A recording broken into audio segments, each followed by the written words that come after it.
Hello and welcome to Breaking Limits with Ameza. How you all doing today? Happy Sunday. I hope you're all keeping safe. I hope everyone is doing their own due diligence and their responsibility by washing your hands, wearing your masks, and of course practicing social distancing. I'm sure you're all wondering, why do I keep saying this? Well, for one, I'm a responsible citizen.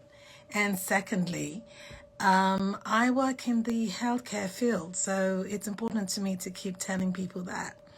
Hello, Boye Richards. As usual, you're here. Thank you for being here. Totally appreciate you. Thank you for all your support. Wow, today. So, since I had EP1 on this Breaking Limits, that was our debut guest we had. I have had people just writing in. My email is filled with so much email. Some are not ready yet to come on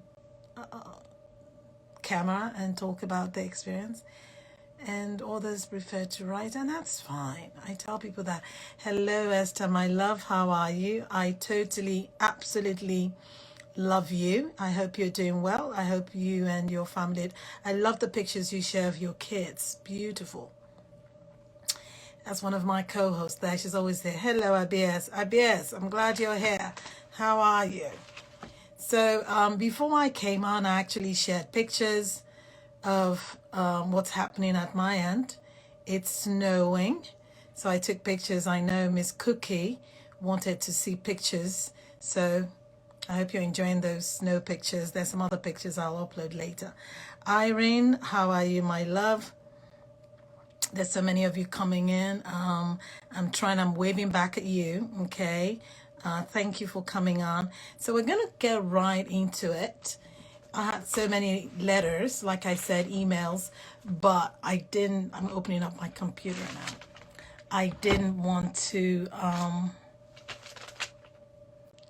I can't answer all. So I'm going to try as much as possible to read some of the one that I starred, and that's what I'm doing. Now, there was an open letter to Abies, so I'm going to actually read that. And some of the letters break my heart. You know, I read them, I see what's going on, and I'm like, some I actually go ahead and just respond to, and others I, come out here and read them. Okay, so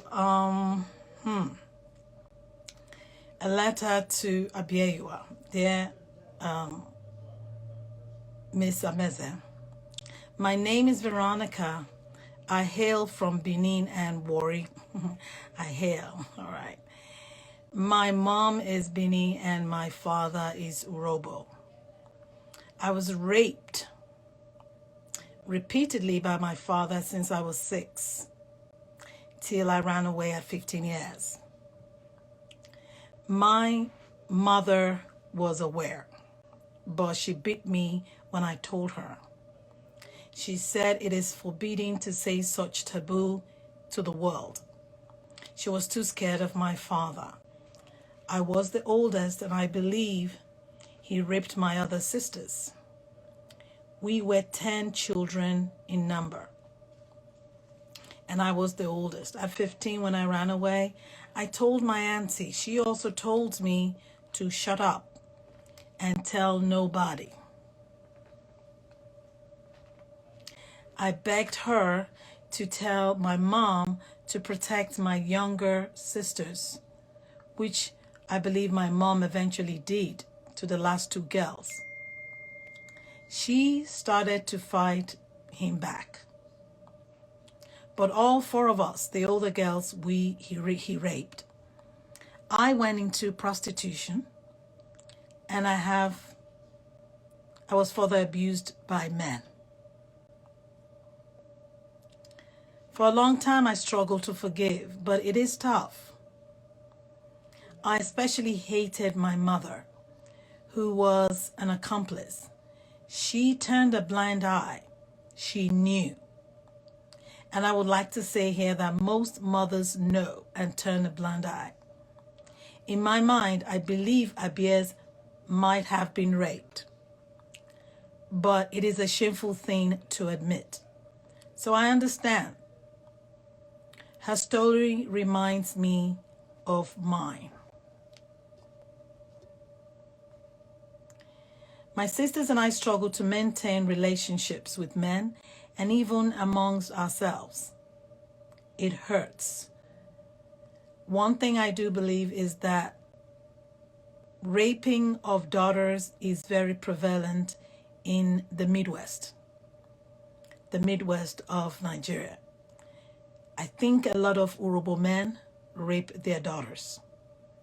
I know this is controversial there. Did I lose you guys? I hope not.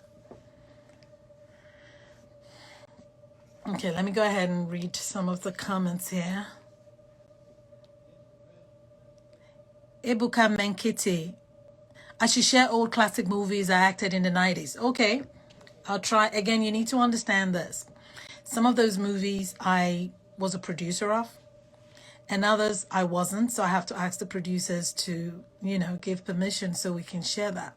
But I'll let them know. So what do y'all think about this letter? Abies, are you listening?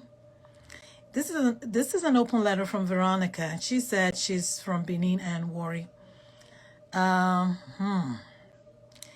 Pixie J, how are you, my love? Yeah, Esther, this is really sad. It's very sad. When I read this letter, I told her I was going to share it on the platform, and she's fine with it. It's really sad. Now, yes, she did say it's controversial that a lot of Urobo men rape their female kids.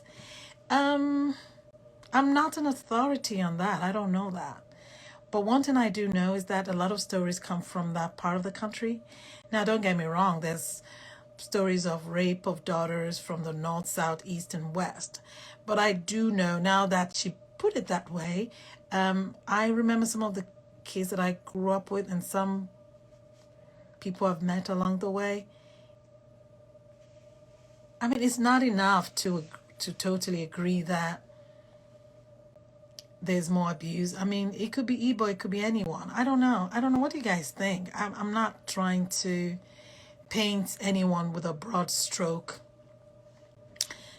of paint, color anyone with broad strokes of paint. But what do you think? It's kind of, and she's like, say, pray for me. One thing I have said before here is, everybody's got a story. So Abies' story doesn't have to be the same as Veronica's. Now, it might be similar. Abies has told us over and over again that she was not raped by her father. And that's what it is, okay? I don't think it's fair for people to think that she is not being truthful by saying that. She was physically abused. She said that. She said she was raped by her partner, okay? But that's not to say that she has to have been raped. Okay, so I'm going to read what Abiyewa says. He said, I was never raped by my father. Please listen to this again. If I was raped, I would have told the story and my mother wouldn't have tolerated it from my father because she was very protective of us. Okay, Abiyewa, a lot of people always seem to think that physical rape is followed by sexual rape. Is that true? Because everyone I seem to think that that's exactly what's going on, that, if he bit your mom, if he bit you, it means that he's also, he must have raped you. But you're adamant he did not. So Veronica is asking us to pray for her. Now, I got letters, like I do get letters about, about a lot of young women that, when I say young, when they were younger, how they were raped, sexually abused, physically abused by their parents. It's interesting. There are a lot of people out there. What I can say is you're older now. If you need to go to therapy, go to therapy.